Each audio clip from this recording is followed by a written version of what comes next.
Yo guys, kembali lagi. Selamat datang di video coding part 3. Ya, pada kesempatan kali ini, gue Puspa bakal mencoba ngelanjutin video tentang pembelajaran bahasa pemrograman HTML yang part kedua kemarin. Nah, di video sebelumnya gue udah ngebahas tentang tag, elemen, dan atribut. Dan untuk sekarang gue bakal mencoba untuk ngebahas tentang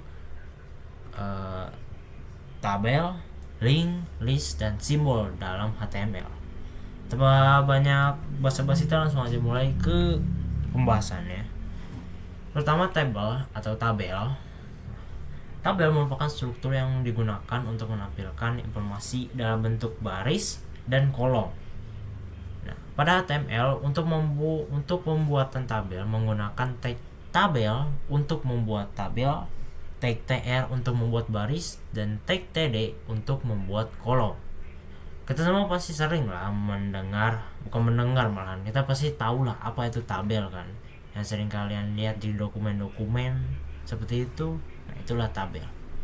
Dalam HTML kita bisa buat tabel, tapi ada beberapa hal yang harus kalian ketahui.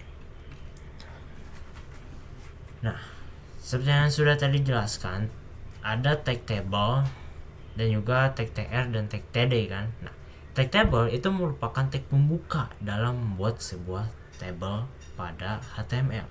Tanpa tag table ini tanpa tag table penggunaan tag tr untuk baris atau tag td untuk kolom tidak bisa difungsikan dengan baik. Jadi intinya tag table itu adalah tag pembuka atau seberang awal dari kalian membuat table di HTML.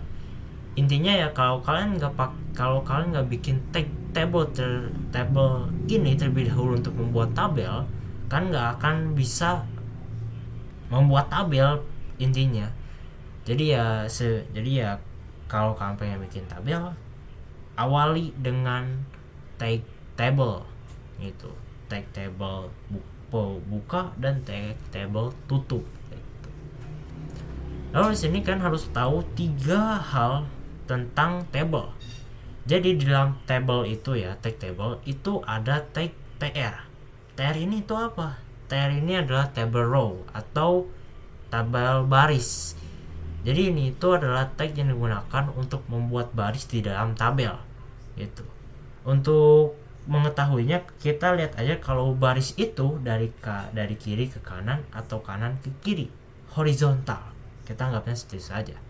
Lalu yang kedua itu td atau table data, atau lebih sering disebut kolom.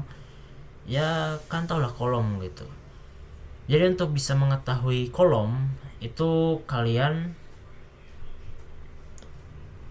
cuma perlu lihat dari atas ke bawah atau dari bawah ke atas gitu, ataupun vertikal untuk TD.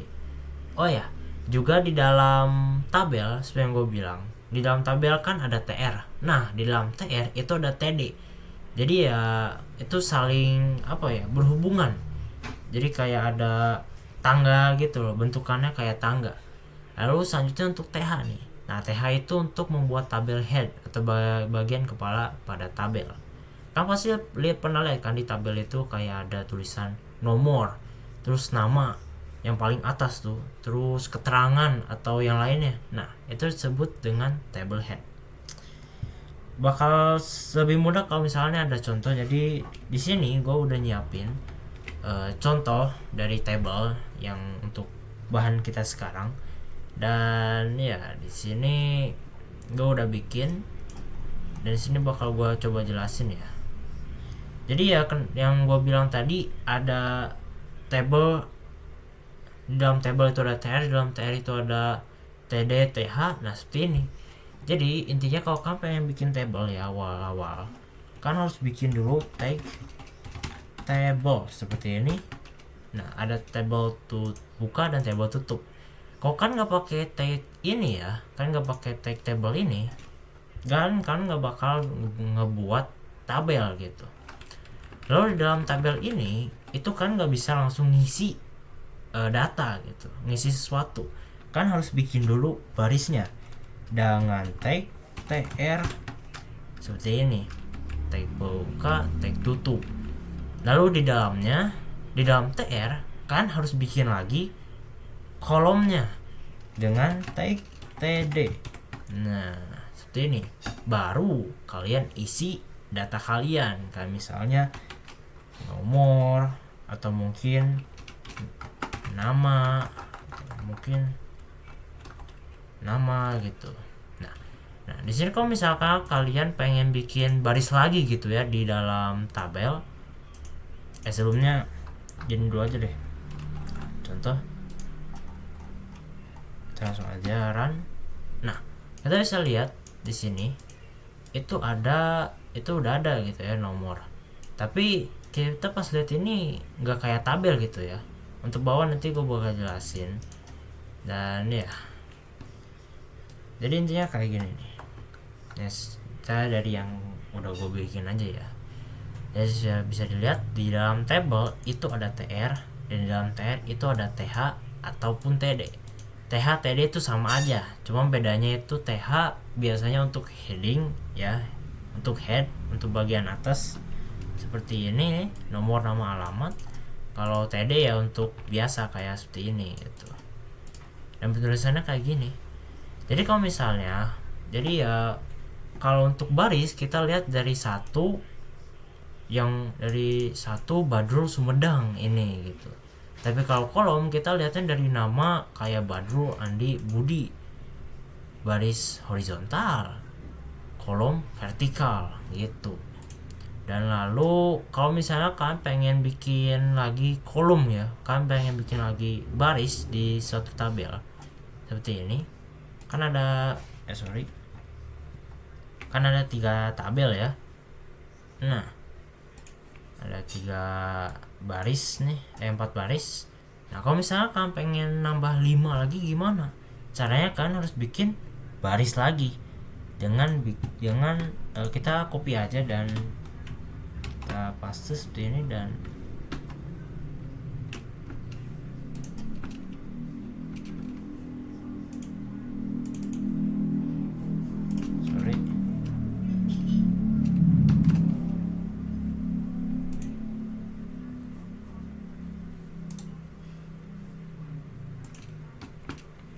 nah seperti ini. Jadi ada nambah lagi kan. Jadi pokoknya kalau kalian pengen bikin baris lagi dalam tabel, kalian bikin tag TR lagi. Dan kalau kalian pengen bikin kolom lagi, kalian bikin lagi tag TD gitu, ataupun tag TH kalau kalian pengen nambah headnya gitu. Lalu mungkin kalian bingung sama yang ini, border ini apa. Seperti yang gue sudah jelasin, border ini itu disebut dengan atribut. Jadi di dalam tabel itu kalau misalnya kita lihat kan, di dalam tabel tuh kayak ada garis-garis gitu kan. Nah, ini tuh berasal dari atribut border ini. Jadi kalau misalnya tabel itu nggak pakai atribut border ini,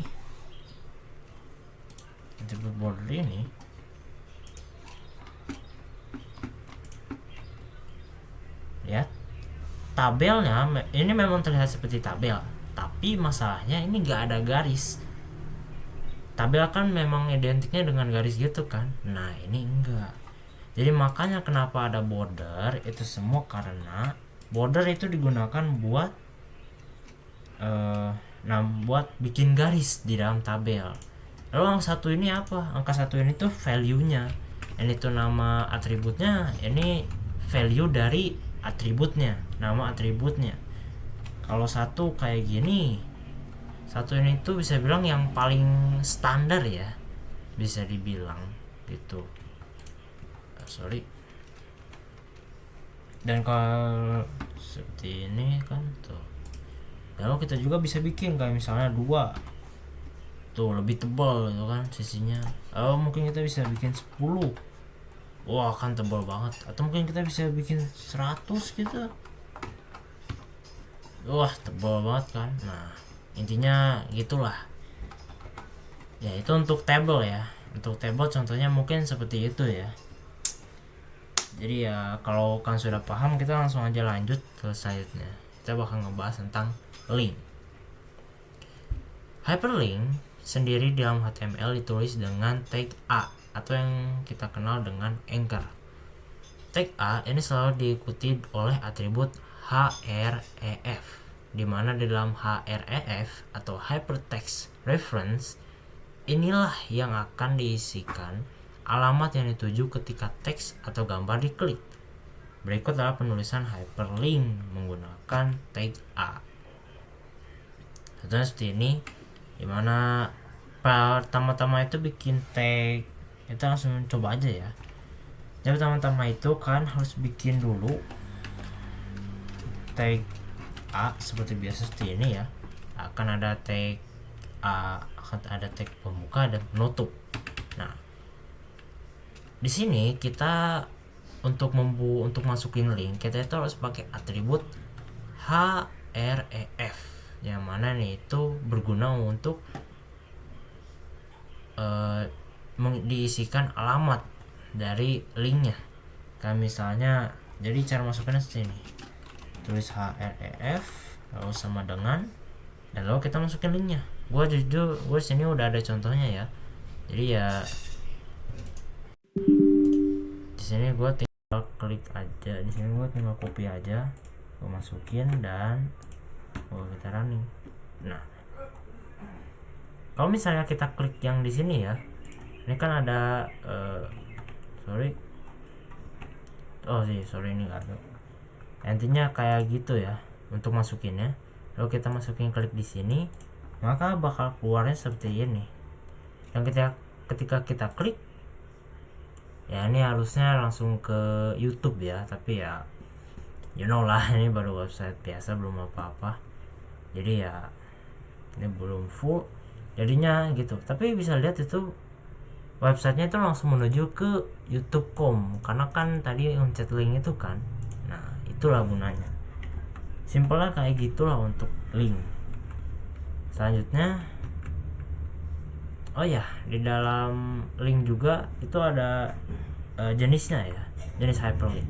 Pertama itu alamat absolute atau link absolute, yaitu penulisan alamat file yang disertai dengan alamat website. Seperti yang YouTube tadi, ini tuh mirip kayak yang YouTube tadi. Jadi ya yang absolute itu dia langsung pakai link dari websitenya. Biasanya dari website kayak gitulah anggapannya ya.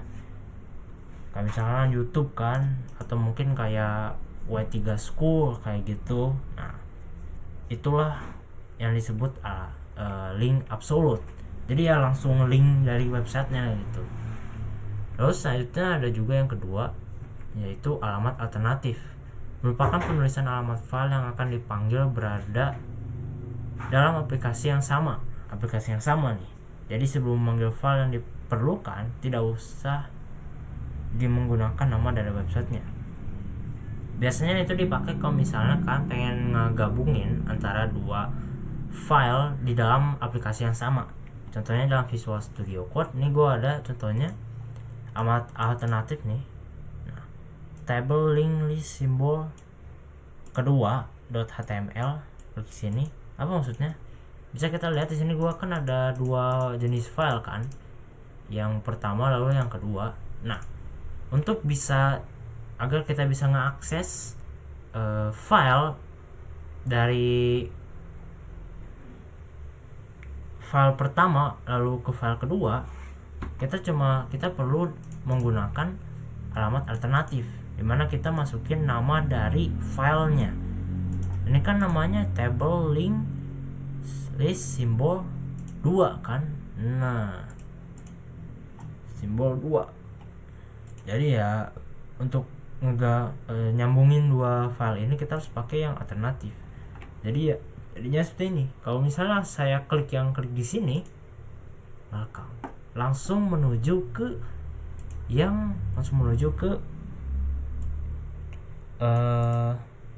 file yang kedua gitu. Dimana yang file kedua itu bentukannya ya seperti ini gitu coy. Simpelnya gitulah ya untuk absolute dan alternatif. Selanjutnya kita bakal langsung lanjut ke list. Nah, List atau yang kita kenal dengan daftar berurutan merupakan fungsi dalam HTML yang digunakan untuk menampilkan data secara berurutan ke bawah. Penulisan list menggunakan tag li. Ya, simple kayak gini ya. Misalnya gue ada seperti inilah untuk paling generalnya ya. Untuk list itu seperti ini. Biasa. Lalu di dalam list juga itu ada jenis-jenisnya. Jenis list yang pertama itu adalah ordered list, lalu yang kedua itu unordered list. Jadi order list itu berfungsi untuk menampilkan daftar list dalam bentuk huruf atau angka. Tag yang digunakan dalam order list yaitu OL, tag OL. Contohnya seperti ini, yang bawah nih yang order pakai tag OL terlebih dahulu, lalu di dalamnya dimasukin tag li, lalu isi dari elemen dari li nya gitu.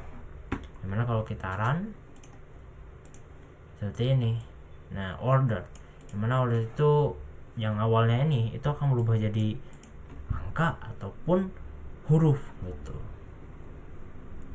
dan itu bakal langsung otomatis gitu ya. Jadi kalau misalnya ada 3 itu bakal langsung dari 1, 2, 3. Kalau misalkan ada 5, 1, 2, 3, 4, 5 gitu. Lalu selanjutnya unordered itu ya. Lalu selanjutnya yang kedua, unordered list berfungsi untuk menampilkan daftar list dalam bentuk bulatan atau kotak di awalnya. Tag yang digunakan itu UL, tag UL. Jadi maksudnya bentuk bulatan atau kotak itu yang di sisi-sisi ini nih. Nah, yang di sisi ini itu yang dimaksud. Jadi bisa bentuk kotak hitam gitu ataupun lingkaran bulatan kayak gini gitu. Ya, itulah intinya. Yang ngebedain ordered dan unordered itu cuman dari awalannya. Ordered itu bisa angka atau huruf, kalau unordered itu biasanya bisa kita sebut simbol gitulah. Gitu cuy. Lalu terakhir kita bakal ngebahas tentang simbol. Seperti yang kalian lihat di sini, ini adalah simbol-simbol yang bisa bilang orang-orang pasti pada tahu lah, tapi ya dalam HTML kita juga bisa gitu masukin simbol ini, tapi nggak sembarangan. Kita kan tahu sendiri kalau di komputer laptop itu kan simbol-simbol ini tuh nggak ada tombol atau bisa bilang key khususnya di keyboard kan. Nah, misalkan yang ini ada nggak di keyboard, atau enggak yang copy ini ada nggak gitu. Nah, di sini gue udah siapin banyak sekali simbol-simbol gitu. Nah, tapi dari semua simbol ini ya, jadi simbol ini gue cuma bakal ngambil 5 aja. Yaitu yang ini, yang pertama itu empty, yang kedua itu sigma, yang ketiga itu copyright, yang keempat itu upwards, lalu yang kelima itu clubs. Dan lalu sini ada pesan, untuk membuat simbol HTML Anda bisa menggunakan kode yang berbentuk number atau entity. Jadi dalam masukin simbol atau membuat simbol di HTML, kalian perlu menggunakan number atau entity dari simbol tersebut. Bebas kamu mau pakai yang number, entity gitu, bebas. Kalian bisa pilih gitu. Yang menurut kalian gampang aja yang mana. Tapi sini gue cuma bakal ngebahas tentang 5 ini aja. Sorry. Nah, di sini gue udah masukin. Nah, cara ngetiknya seperti ini aja. Kalian misalnya kodenya yang pertama itu ini kan, dan pagar 8709 titik koma kan, dan pagar 8709 titik koma. Nah, kan di sini tinggal masukin simbolnya seperti itu saja, lalu kalian run dan ya ada. Yang mana simbol pertama empty, lalu yang kedua, kalau yang pertama kan pakai angka, pakai number. Nah, ini pakai entity gitu. Kita coba lihat lagi, entity sigma, lalu satunya copyright, upwards, club. Nah, seperti itu. Jadi ya kira-kira seperti itu lah pembahasan kita mengenai table, link, list, dan juga simbol. Ya, untuk video selanjutnya tunggu ya. Jadi ya segitu aja untuk video kali ini. Terima kasih atas perhatiannya, semoga kita paham kita bisa lebih paham dengan ini dan kita bisa menjadi yang terbaik. Ya, tunggu saja video gue selanjutnya ya. Terima kasih sekali lagi dan sampai jumpa. Bye.